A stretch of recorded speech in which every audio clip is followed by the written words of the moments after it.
جائے گا۔ حضرت یونس علیہ السلام نے حضرت جبریل امین علیہ السلام ملنے آئے تو حضرت یونس علیہ السلام فرمانے لگے جبریل میری اس بندے سے تو ملاقات کرا جو اس وقت دنیا میں اللہ کا سب سے زیادہ عابد بندہ ہے، سب سے زیادہ عبادت کرنے والا، اس سے ملاؤ۔ حضرت جبریل کہنے لگے آئیے لے چلتے ہیں۔ تو جناب جبریل لے گئے، جب لے کے گئے تو اس بندے کے دونوں ہاتھ بھی کوئی نہیں تھے، دونوں پیر بھی نہیں تھے، اس کا وجود سارا تکلیف سے کٹا ہوا تھا اور اس کی آنکھیں بھی نہیں تھیں۔ حضرت یونس علیہ السلام فرمانے لگے اے جبریل امین علیہ السلام میں نے تو کہا تھا عابد بندے کے پاس لے آئے، آپ بیمار کے پاس لے آئے۔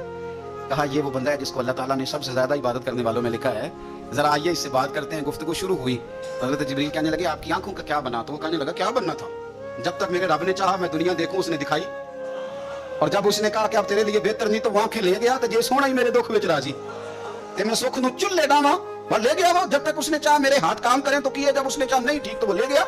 جب اس نے چاہا میرے پیر چلے تو پیر چلتے رہے، لیکن اب رب بھی چاہتا ہے نہ چلے، تو اگر وہ چاہتا ہے نہیں چلے تو ٹھیک ہے، ہم بھی چاہتے ہیں نہ ہی چلے۔ اللہ تبارک و تعالیٰ نے قرآن حکیم میں ارشاد فرمایا ہے کہ اے میرے مومن بندو، زندگی میں جب تمہیں مشکلات گھیر لیں، آزمائشیں چاروں طرف سے تمہارا گھیراؤ کریں، تو اس موقع پر اگر تم چاہو کہ کوئی چیز تمہاری مددگار بن جائے تو پھر تم نے اس طرح کرنا ہے کہ صبر اور نماز سے مدد طلب کر لیں۔ یا ایھا الذین آمنوا استعینوا بالصبر والصلاۃ، اے ایمان والو صبر اور نماز سے استعانت کرو، مدد مانگو۔ ان اللہ مع الصابرین، بے شک اللہ صبر کرنے والوں کے ساتھ ہے۔ صبر اور نماز سے تم مدد طلب کرو، مدد مانگو، اللہ صبر کرنے والوں کے ساتھ ہے۔ ایسا نہیں ہو سکتا کہ زندگی میں انسان کو مشکل نہ آئے، یہ ممکن نہیں، لیکن ہوتا یہ ہے کہ لوگ مشکلات کے آنے پر اس طرح کا رویہ اپناتے ہیں کہ مشکلات بڑھ جاتی ہیں۔ مشکل کے آنے پر جو آدمی بیمار ہو گیا تو اس نے مشکل کو اور مشکل بنا لیا۔ کسی شخص نے بڑے سخت لب و لہجے کے ساتھ آپ کے ساتھ گفتگو کی اور آپ نے جب اپنا بلڈ پریشر بہت ہائی کر کے اس کو جواب دیا تو آپ نے اس مشکل کو اور زیادہ بڑھا لیا۔ اگر زندگی میں صبر آ جائے، حوصلہ آ جائے اور انسان کو یہ بات نصیب ہو جائے کہ اس نے جو کام کرنا ہے صبر کے ساتھ کرنا، تو اس دنیا کے اندر سفر کرنے کے لیے، زندگی گزارنے کے لیے جو بہترین سواری ہے وہ صبر ہے۔ یہ ایک بہترین سواری ہے۔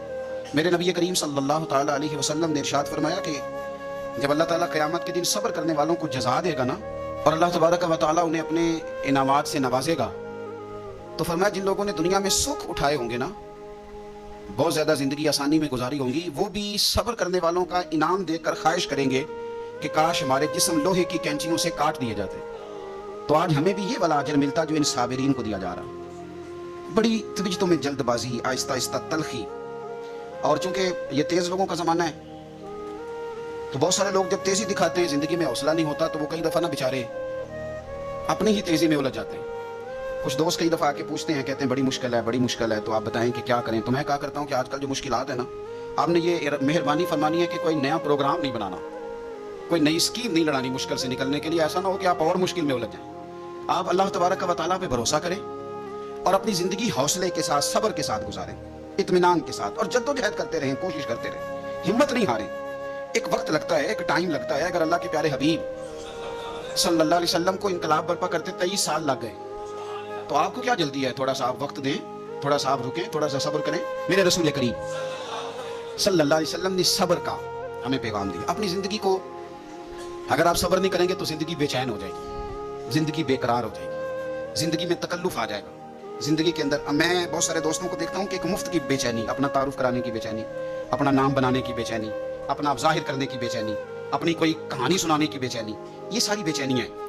آپ کچھ کام کریں زندگی میں اور حوصلے کے ساتھ کریں، اور پھر تھوڑا ٹائم دیں۔ ایک وقت آئے گا رب کریم آپ کو خود عزت عطا فرما دے گا، اللہ تعالیٰ خود ہی آپ کو شہرت بھی عطا کر دے۔ آپ کو کہیں منظور نظر ہونا ہے، فرنٹ سیٹ پہ آنا ہے تو ٹائم لگے گا، کچھ کر کے آئیں گے تو آپ کو بھی مزہ آئے گا، کچھ کر کے آئیں گے تو آپ کو پتہ چلے گا کہ نہیں میں کسی وجہ سے آیا ہوں۔ بلا وجہ آ جاؤ گے تو بلا وجہ جو کرسی مل جاتی ہے وہ بلا وجہ چھین بھی جاتی ہے، تو کسی وجہ سے ملتی ہے تو پھر اللہ تعالیٰ اسے دوام بھی دیتا ہے۔ اپنی زندگی میں حوصلہ، صبر۔ میرے نبی کریم صلی اللہ علیہ وسلم نے فرمایا میرا رب کریم جب کسی کو بیمار کرتا ہے نا تو پھر اللہ فرشتوں کو بھیجتا ہے، فرماتا جب پتہ کر کے آؤ کسی سے میری شکایت تو نہیں کر رہا، تو فرشتے جا کے عرض کرتے ہیں مالک اس کے پاس تو جو بھی آیا نا اس نے یہی کہا کہ الحمدللہ جس حال میں اللہ نے رکھا ہے میں راضی ہوں۔ اس نے تیری شکایت نہیں کی، اس نے تیری رضا پہ اس بیماری کو تیری طرف سے آزمائش سمجھ کے قبول کیا۔ میرے نبی کریم علیہ الصلوۃ والسلام فرمانے لگے، رب فرماتا ہے فرشتوں گواہ ہو جاؤ اگر میں اسے اس بیماری سے شفا دوں گا تو جو اس کے پاس خون ہے اس سے بہتر خون اسے عطا کروں گا، اور جو اس کے پاس گوشت ہے اس سے بہتر اسے گوشت عطا کروں گا، اور اگر میں اسے اس بیماری میں وفات دوں گا تو پھر میں اسے جنت عطا کروں گا۔ اگر شفا دوں گا تو بہترین شفا دوں گا، اور اگر وفات دوں گا تو پھر جنت دوں گا۔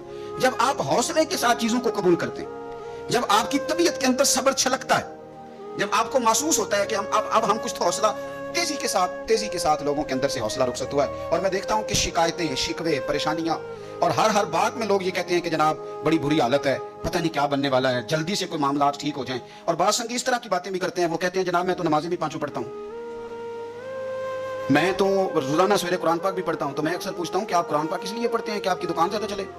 کہ یہ اس لیے پڑھتے ہیں کہ اللہ راضی ہو جائے؟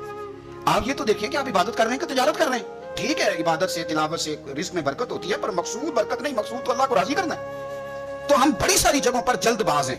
دیکھو اللہ تبارک و تعالیٰ نے ہر چیز کا ایک وقت مقرر کیا ہوا ہے، اور اپنے وقت پر وہ چیز انسان کو نصیب ہو جاتی۔ اگر آپ کے مزاج میں تحمل ہو، اگر آپ کی آج ٹانگ، خدا نخواستہ کسی کی ٹانگ فریکچر ہو جاتی ہے، تو کوئی ٹیکا ایسا نہیں بنا کہ ابھی لگے گا اور 20 منٹ کے بعد آپ اٹھ کے چلنے لگ جائیں گے۔ ایسا ہو سکتا نہیں۔ آپ کو آپریٹ کرانا ہے، 1 مہینہ دینا ہے، دوائی کھانی ہے، پٹیاں کرانی ہے، وہ اپنے وقت پہ جا کے ٹھیک ہوگی۔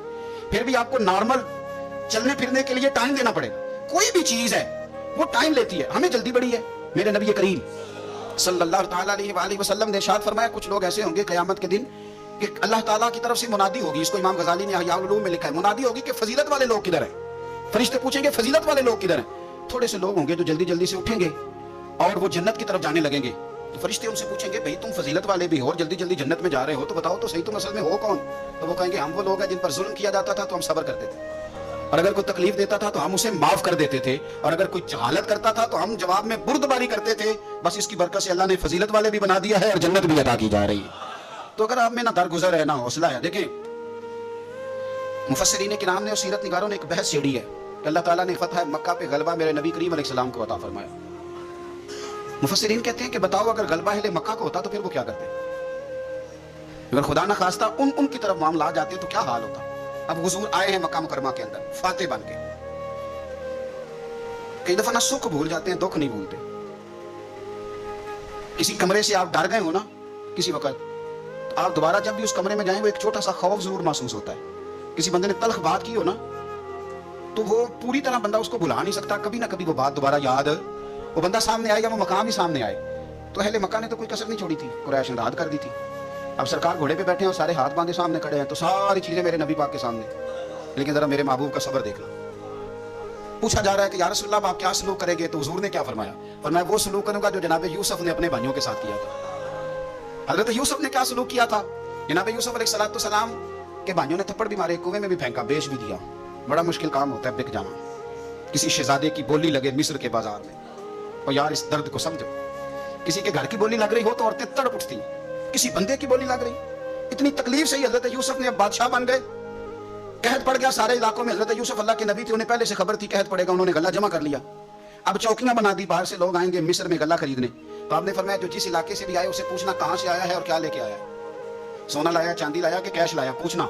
لیکن فرمایا جب آئے نا کنان کے لوگ، بھائی بھائیاں دے ویری ہوندے پر بھائی بھائیاں دیاں باواں، اگر کنان کے لوگ آئے نا یعنی بھائی آئے، ان کو تو نہیں نا بتایا فوجیوں کو کہ بھائی ہیں، فرمایا اگر کنان والے آئے نا تو یہ پوچھ لینا کہاں سے آئے ہیں، اور اگر وہ کہیں کنان سے آئے تو پھر یہ نہ پوچھنا کیا لے کے آئے ہیں، ان کا پردہ قائم رکھنا، یہ نہ پوچھنا کیا، بس آنے دینا۔ اور وہ آ گئے، ان سے پوچھا نہیں کسی نے، جب آ گئے تو حضرت یوسف نے بہانے سے بھائی بھی روک لیا، غلہ بھی زیادہ دیا، اور جو انہوں نے پیسے دیے تھے وہ بھی دوبارہ بوریوں میں ڈال دیے، پھر اپنے والد کو اور بھائیوں کو بلا بھی لیا، بات طے بھی ہو گئی۔ تو اب بھائی گردنیں جھکا کے کھڑے تھے، یوسف ہمارے ساتھ کیا سلوک کرنا ہے؟ تو کہا کچھ بھی نہیں کرنا، تم میرے بھائی ہو۔ میرے رسول کریم صلی اللہ تعالیٰ علیہ وآلہ وسلم نے فرمایا مکے والوں تمہارے ساتھ وہی سلوک کروں گا جو جناب یوسف نے اپنے بھائیوں کے ساتھ کیا تھا۔ میرے بھائی تھوڑا صبر تو پیدا کرنا، حوصلہ پیدا کر۔ پہلے حضرت یوسف بھائی تھے، اور جب جناب یوسف نے معاف کیا تو پھر بھائی سجدوں میں گر گئے، پھر کیفیت اور ہو گئی۔ اس زمانے میں سجدہ تعظیمی جائز تھا، تو وہ تعظیم کرنے لگے۔ جب آپ نے صبر ہوتا ہے تو لوگ آپ کی تعظیم کرنے لگتے، آپ کی عزت بننے لگتی، آپ کا وقار بڑا ہوتا۔ سنو حضرت یحییٰ بن معاذ رحمۃ اللہ تعالیٰ علیہ فرماتے میرا رب میری دعائیں بڑی قبول کرتا تھا، میں جو اپنے مالک کی بارگاہ میں عرض کرتا میرا اللہ قبول فرما لیتا۔ فرماتے میں نے ایک بندہ دیکھا تو وہ کوڑ کا مریض تھا، اور اس کے کپڑے بھی لگتا تھا کہ اس کا وجود کھا رہے ہیں، لیکن وہ بیٹھا تھا ایک کنارے جھونپڑی میں۔ میں نہ نکلا ہوا تھا انار تلاش کرنے،